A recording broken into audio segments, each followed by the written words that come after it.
Napakaganda nga nitong bodysuit na nabili ko dito kay Hati Diary kasi every time na suot-suot ko talaga yung mga product nila, talagang lumiliit bigla yung tiyan ko. Kita mo?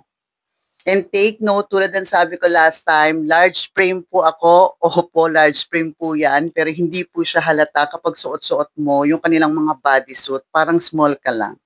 Here's the new design ng Hati Diary na bodysuit. And tingnan nyo, yung pinakita ko sa inyo nung una is medyo sarado yung dibdib niya. But kung prepared ka naman and confident ka na magbukas ng dibdib kapag magsiswimming ka and pwede mo rin siya gamitin as your top, pwedeng-pwede ito sa'yo. And take note, wala po akong panloob na nilagay, but as you can see, makapal po yung tela niya, ayan.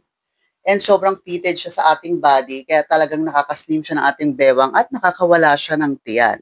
Pero kahit siya ay fitted on our body, breathable pa rin siya like the usual na quality ni Hati Diary and hindi po siya sobrang sikip. Talagang makakahinga ka pa rin like the normal clothing na sinusuot mo. And ang kagandahan sa design na ito ay pwede siya like the usual, yung para siyang pasando na strap. Ayan. Tapos pwede rin naman siyang ganyan, pa crossback. And yung pangatlo ay pwede rin siyang backless. Katulad nito. So, di ba?